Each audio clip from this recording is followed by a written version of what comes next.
In this session, we will talk about the importance of nodes and supernodes to every pioneer. Not only is Pi node the cornerstone of the Pi blockchain, but also it contributes to the ecosystem building and economic applications of Pi. For example, in addition to securing the ledger, supernodes can also technically support applications of decentralized finance, which is also known as DeFi. These applications are such as tokenization of real-world assets and tokenization of real estate.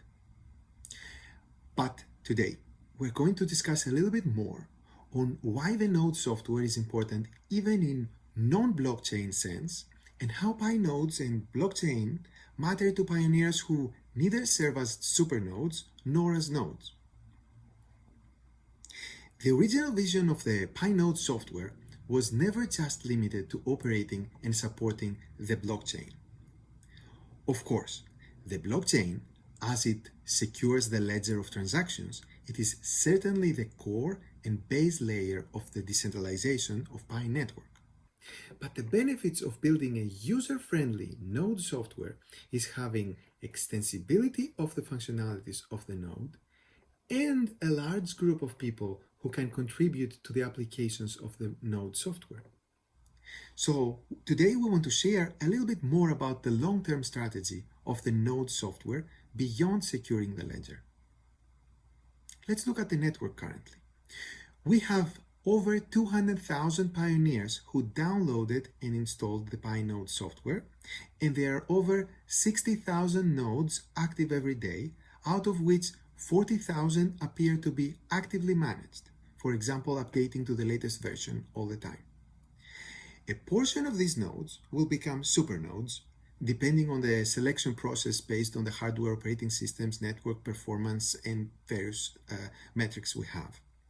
But what is the core team's plan for the people who are running the Pi node software who are not necessarily supernodes or nodes responsible for maintaining the ledger? Actually, we have great expectations for them, and we are open to any suggestions that build on top of our thoughts. First of all, the desktop Pi application serves as a redundant interface for the mobile application interface. Not only does it provide desktop or laptop accessibility to the mobile application functionalities, for example, the chats, mining status, future uses of Pi applications, but it also serves as one important step to decentralization in regard to the centralized points of mobile apps stores. App stores have been one point of centralization in the Pi network ecosystem all along. Given the controversy about cryptocurrencies, app stores are particularly strict in reviewing applications related to cryptocurrencies. And we experienced their centralized control over the last couple of years while we were developing Pi network. For example, our mobile application had to go through very rigorous review cycles before it gets approved and later on to stay live.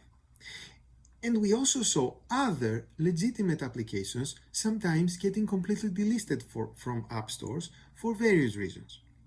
We hope this will never happen to Pi, but shall the app stores decide to remove our application from their stores for any reason, the node software will be our backup plan to still maintain the functionalities, the community, and the organization of the network. By having our node software that contains the Pi application component, we de-risk the possibility of any potential failure in centralized app stores.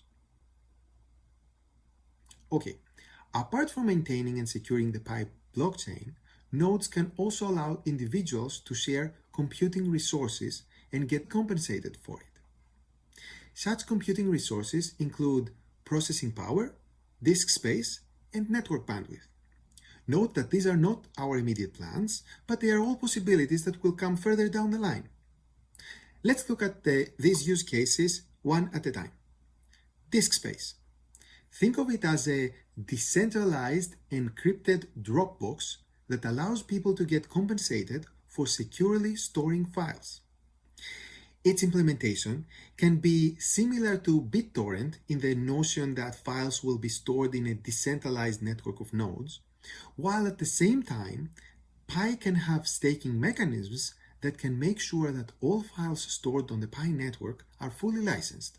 For example, if a file is found to be infringing someone's rights, the file's uploader could lose their stake.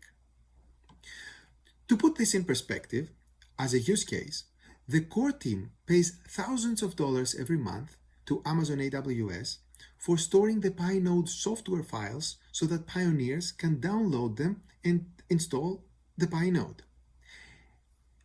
In the same manner, other websites and applications do the same.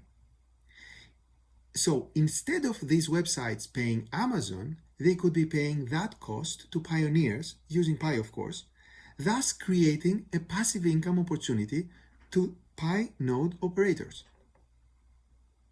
Let's look at network bandwidth.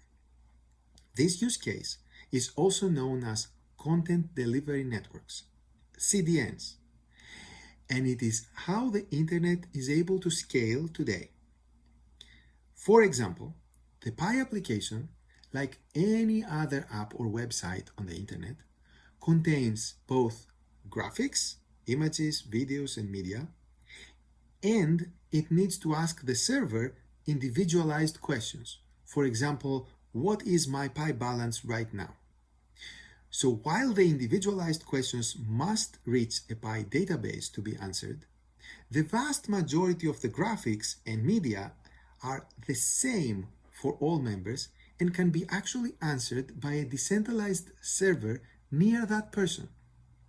So, for example, when a pioneer in Paris opens her app, the Pi logo comes to her from a server in Paris operated by our CDN provider, while her balance comes from Pi's database in San Francisco. This process helps speed up the application tremendously because the majority of the data can be delivered fast from a nearby data center or computer, and they don't need to travel long distances through the Pacific Ocean. And that's something that all major apps on the internet do. They use CDN to deliver their content. Once again, to put this in perspective, the core team spends thousands of dollars a month to our CDN providers. But for Pi Network, with a distributed node network, there should be no need for such an intermediary CDN when there's tens of thousands of pioneer nodes in every corner of the world. There's probably a pioneer closer to you than any of the CDN servers. There may be one in the same building that you are right now. What if Pi nodes could utilize their unused network bandwidth to function as a decentralized CDN? If we were able to create such a CDN marketplace for pioneers, they could be receiving additional passive income for operating their nodes. Let's look at processing power. Every computer has one or more processors. These are called CPUs. And those CPUs are mostly unused during the day and completely unused during the night when the person is sleeping. Think of your processor more like your car. It is mostly sitting in your parking lot waiting for you to use it when you need it. At the same time, there are a lot of companies paying large monthly fees renting servers from cloud providers such as Amazon AWS. So potentially Pi Network could match those companies with pioneers who are interested in renting out their unused CPU time. According to our Pi node stats, every day there are over 380,000 CPU cores operated by Pi nodes, and they are unused about 69% of their time on average. Well, the good thing about sharing computing resources is that everyone could potentially participate in sharing them, even on a part-time basis. Moreover, due to the way we structured the Pi node software technically, these functionalities can be implemented as Docker containers on top of our node software, and therefore the development of such modules doesn't necessarily have to come from the core team. Okay, take these ideas I presented today as food for thought. Add your own creative ideas to it and come build the future together.